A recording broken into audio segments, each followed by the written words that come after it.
Hello everyone. Welcome to English on Autopilot. Today, today we are going to talk about something interesting. We are going to talk about pros and cons. This is the first video of my series of pros and cons. So, look out for more videos talking about the pros and cons of many different things. Today, right now, we are going to talk about the pros and the cons of living abroad, living in a different country than the country you were born in, right? I was born in the United States. Right now, I live in Spain. I live abroad. The first pro of living abroad that I have experienced is new experiences, things you wouldn't experience in your home country, right? For example, for me, everything here when I first arrived was new. The public transport, the language, the culture was all new. You need to keep an open mind. You need to be open, willing to learn, because a lot of things are not the same in the new country. But with an open mind, you will be able to experience new things. And boy, have I learned a lot. Have I learned a lot living here about Spanish culture and the differences between culture in the United States. The second thing that I've experienced is, of course, a new language. When I first arrived here, I didn't speak Spanish. No, I spoke a little, a little. I could say, please. I could say, one coffee, please. That's it. I was lost. I was lost. I had no idea what to do. But little by little, I started to learn. The first week, I went to a bar to have a coffee. And in the bar, there were three men, like me, three men, but they were all Spanish.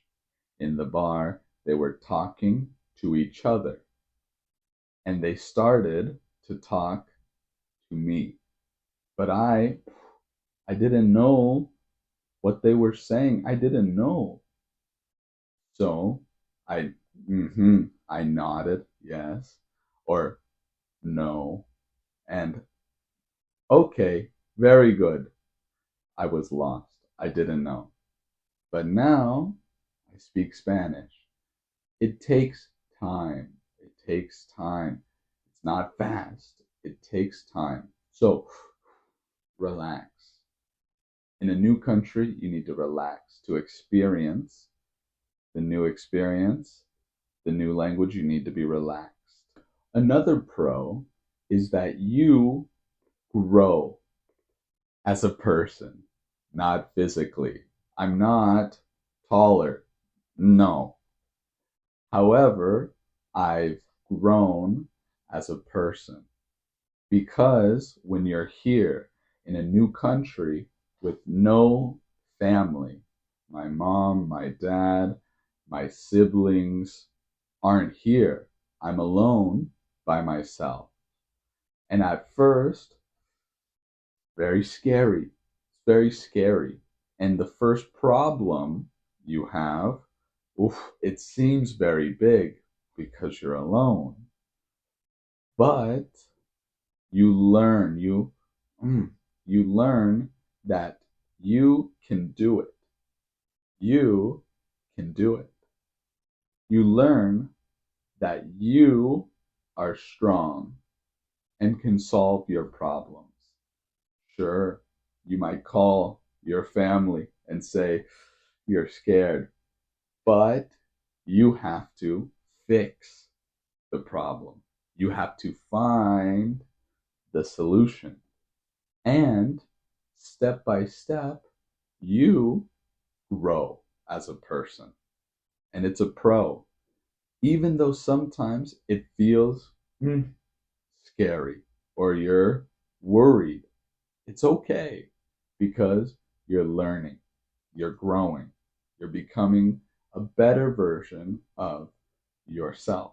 You're becoming more independent, right? On your own. You can do things by yourself, which is not always good, but in this case, it's good that you can fix your own problems. Now, another pro, depending, right? Depending why you move. Career opportunities. Sometimes, often, people move to find a better career, a job that pays more money or has better benefits for health or for the schedule, the time, right? Or because in their country there's no opportunities for their job. Now, for me, from the United States, there are job opportunities. But as an English teacher, it's a little different. Plus, I did not move to Spain because of the job opportunities. I moved to experience the culture and I fell in love with the culture. Now, I don't want to leave. But some people could move for a job opportunity. And if you're learning English, this is very important. Having good language skills is going to help you find that next job. Now, we are going to talk about the cons, the negatives, the things that are difficult or not good about living abroad. For example, a lot of people, or everyone, sometimes can feel homesick. Sick, not achoo. No, homesick, where they're sad because they miss their family, their friends, their home. They miss their home. For me, the first night when I went to sleep here in Spain, I was homesick. I thought, oof, did I make a mistake? Should I be here? Should I be back in the United States? It's normal to be homesick. Now, 2.5 years later, I still feel homesick once in a while.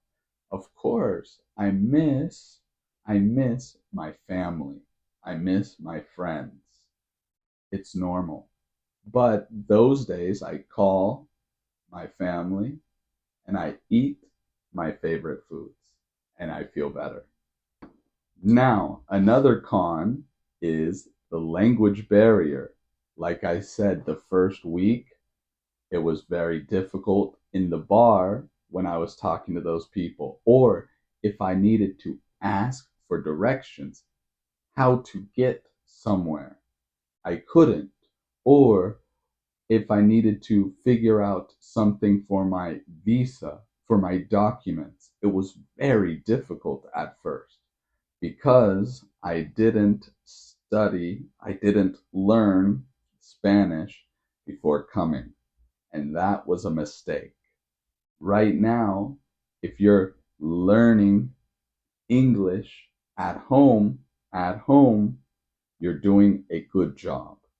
It will help before moving to the United States or to the UK or to Australia. It's a good idea to learn now before you fly to the country you're going to. Because with the language barrier, it's very difficult. It's very hard to live, to get to where you're going, or to buy something you need. So, first, learn the language before you go. Now, let's talk about another con. Another con is that it can be expensive. It can be expensive to buy a plane ticket, to rent an apartment where I am right now, or it can be very complicated to get all the documents for your visa, right? It could be very complicated or expensive. However, it can be worth it. For me, it was worth it. And for a lot of people that move abroad, it is worth it. Even though it's expensive, even though it's complicated, at the end of the day, it's worth it. Remember, in the beginning, you might experience a little bit of culture shock. It might be shocking to see some things, or it might be surprising, huh? For me, I've had a few culture shocks here in Spain. In Spain, people love to eat and drink outside on a terrace. They love it. But in the United States, where I'm from, it's not as common. However, I like to eat and drink outside on a terrace as well, like the Spanish people. But when I came here, I always waited. Wait. Wait. Until I saw a waiter. And I said, "Excuse me, can I sit at this table? A table for one, please. I'd like to eat lunch, or I'd like to have a drink." And he'd say, or she'd say, "Of course, no one's there. There's no one. Not one person. There's no one. Sit down." After 1 week, 2 weeks, I realized you don't need to ask. Sometimes you do, but most of the time, no, you don't have to. There's no need. If the table is free, if there's no people, if not one person is at the table, you can sit down, no problem. In the United States, always the waiter or the hostess, normally it's a different person. It's a host or a hostess who takes you to your table, always. So in the United States, wait until the host or the hostess takes you to your table and you go together. Okay? In Spain, no, but in the United States, yes. So, those are the pros and cons. For me, the pros outweigh the cons. There's more positives than negatives about living abroad. But that's for me. That's my experience. What about all of you? What about your experience? Put it in the comment below. Do you think it's worth it or that it's not worth it? Would you live abroad? Are you planning to live abroad? Tell me. What do you think about it? What are you worried about? Why are you moving abroad? Right? And continue to watch my videos, and soon there will be more series as well. But right now, this is the first series, pros and cons. Please like, subscribe, and if you can, donate to the channel. Below is the Ko-fi page and the PayPal link. If you can, please, it's greatly appreciated so we can continue to grow and make great content for all of you to keep learning English. Okay, everyone, have a great day, and I'll see you in the next video.